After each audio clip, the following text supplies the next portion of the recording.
बोलिए भारत माता की।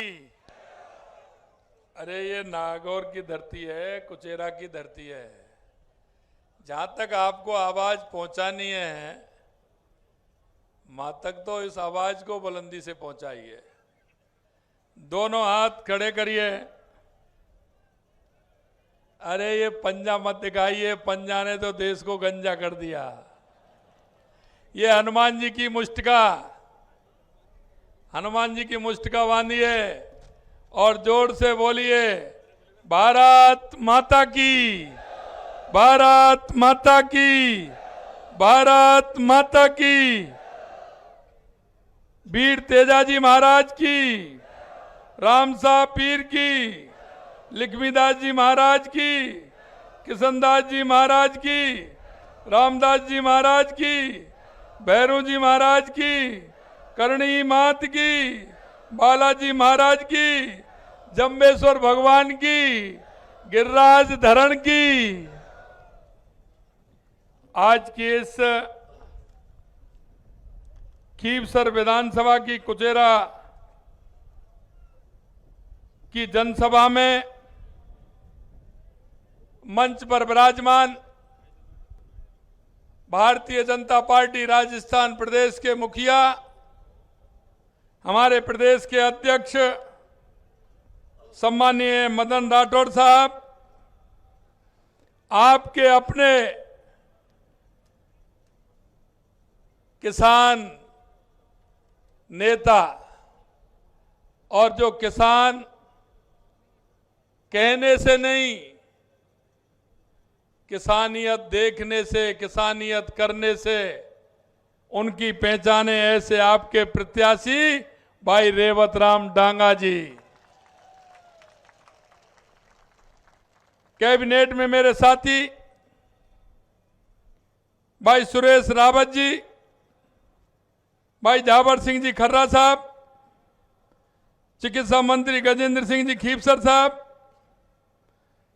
किसान आयोग के अध्यक्ष CR चौधरी साहब, मंत्री मंजू मागवाड़ जी, के बिश्नोई जी, हमारी सांसद प्रत्याशी बहन ज्योति मिर्धा जी, मंत्री हमारे विजय सिंह जी चौधरी साहब, विधायक केसाराम जी, विधायक लक्ष्मण कलरू साहब, हमीर सिंह भायल साहब, पूर्व विधायक और जिन्होंने आपको अभी सुना ऐसे सम्मानीय रिक्शपाल मिर्धा जी, भागीरथ चौधरी साहब जिला प्रमुख, जगदीश बिड़ियासर जी प्रधान, जितेंद्र गोटवाल जी प्रदेश महामंत्री, संदीप चौधरी जी प्रधान, मेड़ता रामनिमा सांकला जी जिलाध्यक्ष, राजेंद्र जी नायक चेयरमैन SC आयोग, पुखराज पाड़िया जी जिला प्रभारी, विजयपाल जी पूर्व विधायक, दुर्ग सिंह जी चौहान साहब भाजपा नेता, बिहारी जी बिश्नोई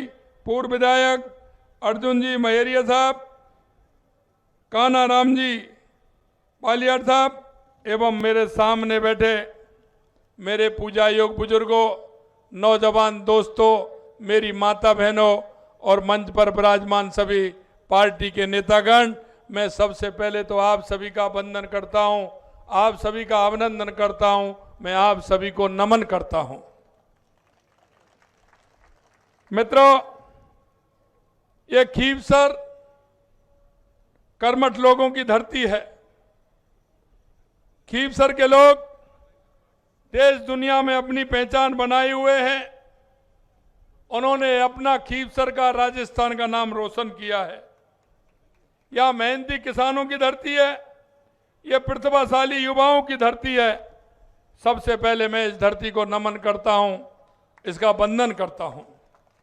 मित्रों, मैं कहना चाहता हूं, ये कांग्रेस के लोग कहते हैं, ये दूसरे लोग भी कहते हैं कि 11 महीने में, मैं आपको कहना चाहता हूं मेरे भाई और बहनों, आज हमारी सरकार को लगभग 11 महीने होने जा रहे हैं, लेकिन आपने देखा है 11 महीने में जो हमने योजना बनाई है, हमारी सरकार जिस तरह से काम कर रही है, मैंने आपको जब मैं आया था जब भी कहा था, क्योंकि कोई भी राजनीतिक दल चुनाव में जाता है अपना संकल्प पत्र या घोषणा पत्र लेकर के जाता है।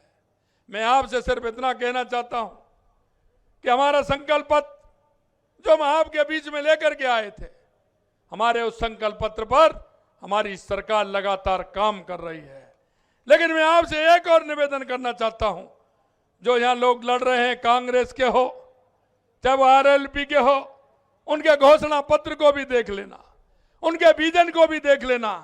हे मेरे मुल्क के मालिक, मैं आप सभी से कहना चाहता हूं, इस खीवसर की जनता से कहना चाहता हूं, अगर आप देखते हैं तो आप पहले अपना और अपने काम का किस तरह से मेरे खीवसर का विकास हो, मेरे नागौर का विकास हो, मेरे युवाओं का विकास हो, मेरी माताओं का विकास हो, मेरे किसान का विकास हो, मेरे मजदूर का विकास हो, ये आपको सोचना ही पड़ेगा।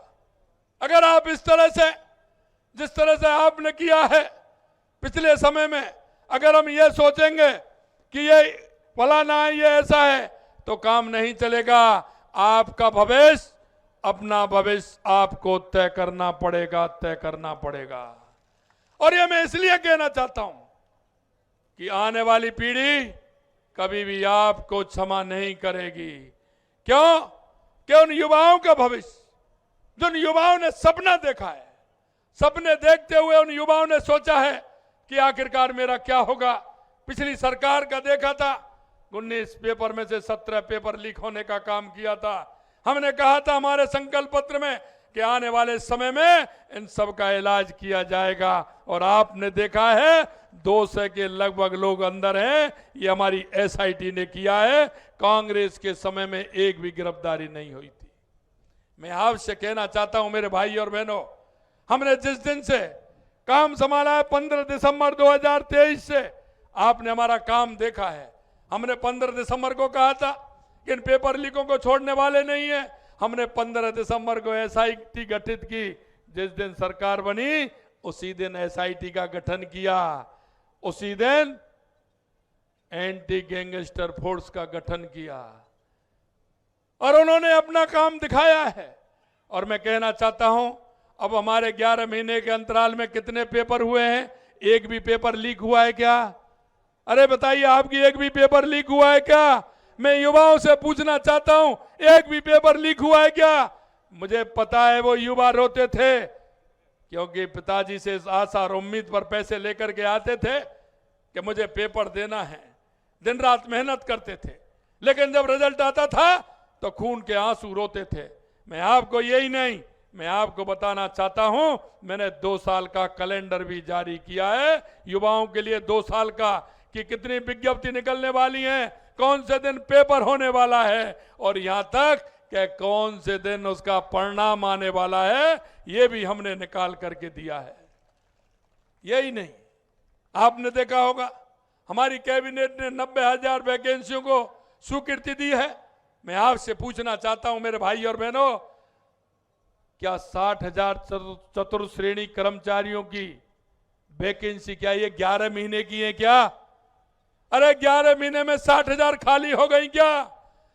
मैं आपसे यही कहना चाहता हूं कि 11 महीने में 60,000 सिर्फ चतुर्थ श्रेणी कर्मचारी, 23,000 सफाई कर्मचारी, 7,000 के लगभग ड्राइवर, ये क्या 11 महीने की वैकेंसी है क्या? क्योंकि उन्होंने कभी किसान के बेटे का, मजदूर के बेटे का कभी हित नहीं जाना। क्या मेरे किसान के भाई बेटे को या उस मजदूर के बेटे को अगर 4 साल 5 साल 10 साल पहले अगर नौकरी मिल जाती तो इनका क्या चला जाता? लेकिन किसी ने सहमत नहीं की। अगर सहमत की है तो भारतीय जनता पार्टी की सरकार ने की है, भारतीय जनता पार्टी की सरकार ने की है। क्योंकि हमने वायदा किया है, हमारे युवाओं से हमने वायदा किया है कि 1 साल में हम 1 लाख सरकारी नौकरी देने का वायदा हमने किया है। 33,000 नियुक्ति पत्र दे दिए, और आने वाले अगले महीने में 30,000 नियुक्ति पत्र और दे देंगे, और कम से कम 90,000 वैकेंसी निकाल करके आगे उसको हम कर देंगे। मैं आपसे कहना चाहता हूं मेरे भाई और बहनों, यही नहीं, आपसे हमने कहा था कि किसानों के लिए हम हमारी योजनाएं भी लाएंगे, और किसान के लिए सबसे पहले आवश्यकता बिजली और पानी की होती है। तो हमने, चाहे हमारी ईआरसीपी योजना हो, चाहे हमारी यमुना जल समझौता हो, या हमारा इंदिरा गांधी नहर का जो पंजाब के अंदर कच्ची है उसको पक्का कराना हो, जिससे उसका पानी खराब नहीं हो, वो हनुमानगढ़ गंगानगर के माध्यम से, बीकानेर के माध्यम से वो नागौर को भी मिले और वो जैसलमेर को भी मिले, उसके लिए भी हमने काम किया है।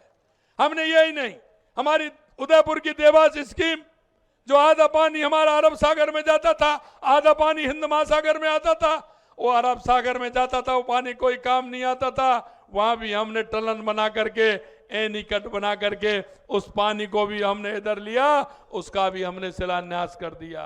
यही नहीं, माही डैम से हमारा पानी आता था, माही डैम से हमारा पानी बाढ़ में बांसवाड़ा डूंगरपुर आता था और जालौर और सिरोही में आता था, उस योजना को भी आगे बढ़ाने का काम किया है। अगर हमारे राजस्थान के किसान को पीने का शुद्ध पानी मिलेगा, सिंचाई का पानी मिलेगा, तो हमारे किसान से कोई मजबूत है क्या?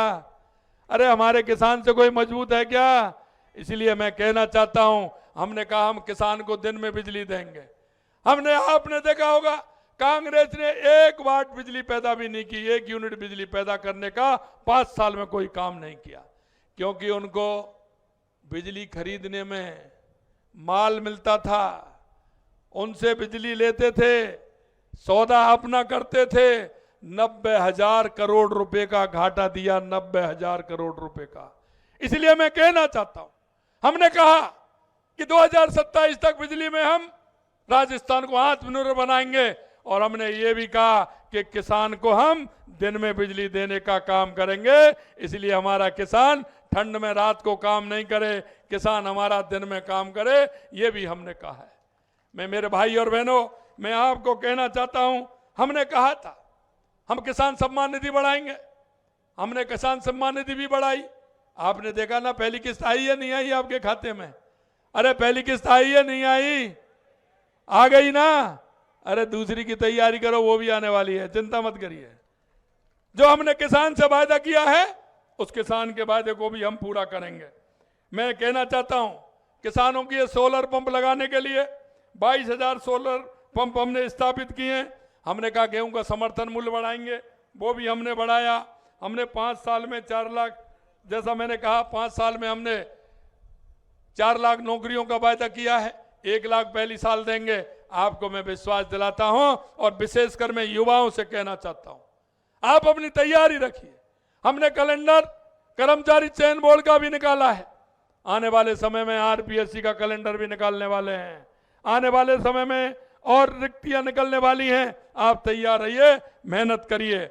और यही नहीं, हमने कहा है प्राइवेट तौर पर हम 6 लाख नौकरियां देने का काम करेंगे। ये कहते हैं कांग्रेस वाले, कहते हैं आरएलपी वाले, कहते हैं मुख्यमंत्री तो वहां जा रहे हैं, मुख्यमंत्री तो वहां जा रहे हैं। भाई एक बात बताओ मेरे को, प्यासे को कहां जाना पड़ेगा? कुएं के पास जाना पड़ेगा कि नहीं पड़ेगा? अरे आप बताइए, जाना पड़ेगा कि नहीं जाना पड़ेगा? क्या कुआं आएगा क्या प्यासे के पास? आएगा क्या? अरे मेरी राजस्थान की जनता है, मेरा राजस्थान का किसान है, मुझे जहां भी जाना पड़ेगा, जहां भी मुझे जाना पड़ेगा और किसान के लिए लाना पड़ेगा, मैं दुनिया के किसी भी कोने में जाकर के मेरे किसान के उत्थान के लिए, गरीब के उत्थान के लिए काम करूंगा। मेरे भाई और बहनों, मैं कहना चाहता हूं कि ये बात जो करते हैं, ये परिवारवाद की बात करते हैं, हमसे करते हैं। अब ये भारतीय जनता पार्टी ऐसी पार्टी है, कभी इसने परिवारवाद नहीं किया। यह सबकी पार्टी है, यह 36 कौम की पार्टी है। सबका साथ, सबका विकास, सबका विश्वास और सबके प्रयास में हम काम करते हैं। इसलिए मैं कहना चाहता हूं कि आपने जिस तरह से हनुमान बेनीवाल को इसका जवाब देना चाहिए कि जिस कांग्रेस के साथ गठबंधन किया, चुनाव लड़े, अरे वो कहां गई? भाजपा के साथ चुनाव लड़ा, गठबंधन किया, कहां गई? अरे भाई कहां रुकोगे ये तो बता दो, कहां रुकोगे ये तो बता दो।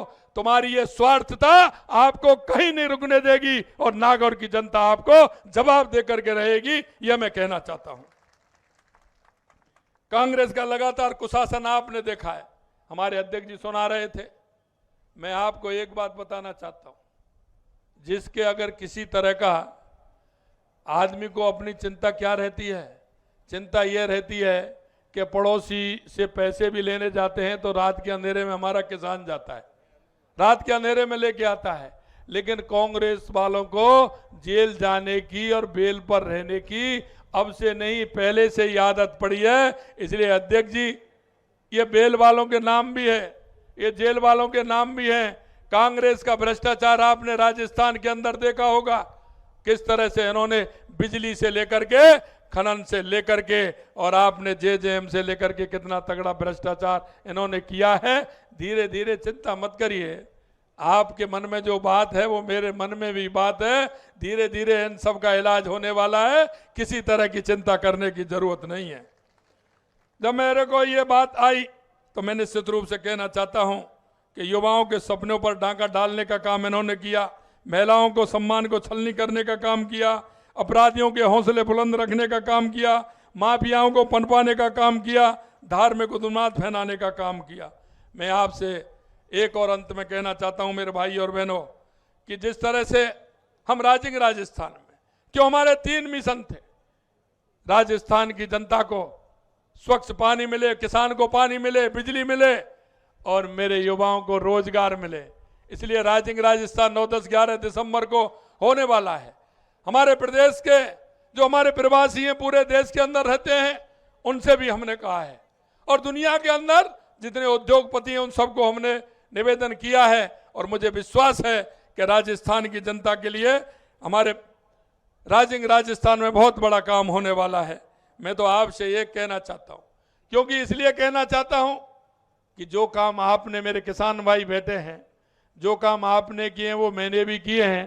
और हमारे कहाँ हैं रेवत राम जी, हमारे रेवत राम जी ने भी वही काम किए हैं।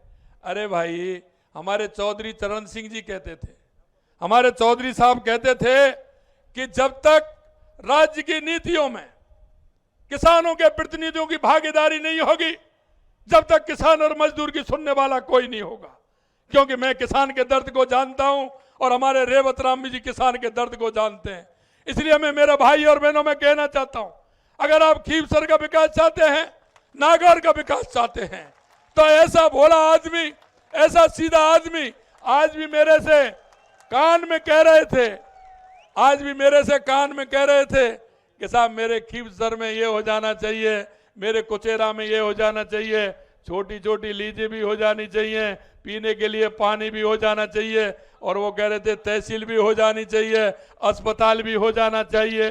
अब आप देख लीजिए कि आपको चिंता कितनी है, कि वो, मैं कह रहा हूं आप चुनाव की बात करिए और वो मेरे को समस्या बता रहे हैं। ऐसा व्यक्ति कोई हो सकता है क्या? मैं आपसे कहना चाहता हूं मेरे भाई और बहनों, जिस तरह से रेवत राम जी की सादगी है, मिलनसार हैं, जनता से जुड़ाव है, खीवसर का हर नागरिक उनको जानता है, सिर्फ पिछली बार 2000 वोटों से चूके थे। मैं आपसे कहना चाहता हूं मेरे भाई और बहनों, ये व्यक्ति ऐसा है कि नंगे पैर भी आपकी सेवा करने के लिए 24 घंटे तैयार रहेगा। इसलिए मैं कहना चाहता हूं, सरकार की भागीदारी, डबल इंजन की सरकार का लाभ खीवसर की जनता को मिले, कुचेरा की जनता को मिले, नागौर की जनता को मिले। इसलिए मैं आपसे निवेदन करना चाहता हूं कि 13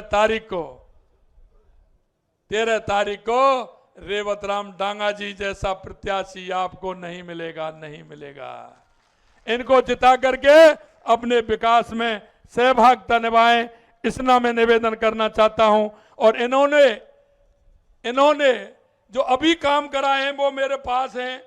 इन्होंने खीवसर में, इनके कहने से कितने काम हुए हैं, शायद पहली बार खीवसर विधानसभा में हमारे बजट में सबसे ज्यादा अगर घोषणा है तो खीवसर विधानसभा की है।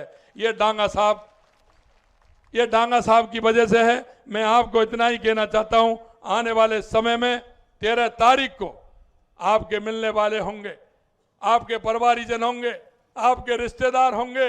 आप सभी को फोन करना है, सभी को बुलाना है, सुबह 7 बजे से लाइन लगाते हुए 13 तारीख को भारतीय जनता पार्टी कमल के फूल वाले बटन को इतना दबाना कि उसकी ई करती है ना, पीपी बंद ही नहीं हो और भारी बहुमत से जिता करके राजस्थान की विधानसभा में रेवत राम डांगी जी को पहुंचाना है। इतना ही मेरा आप सभी से निवेदन है। आप सभी इतनी बड़ी संख्या में आए, आप सभी को बहुत बहुत धन्यवाद। जय हिंद, जय भारत, जय राजस्थान, जय खीवसर। भारत माता की। एक बार जोरदार तालियों से माननीय सीएम साहब का स्वागत। मैं दुपट्टा दूं, आप सभी हाथ खड़ा करिए, मैं दुपट्टा पहना दूं ना रेवत राम जी को, ये बीजेपी का दुपट्टा पहना दूं। बोलिए भारत माता की, भारत माता की, भारत माता की। बहन विद्याजी राव जिन्होंने 1000 भारत माता की जय हो। भारत माता की। वंदे वंदे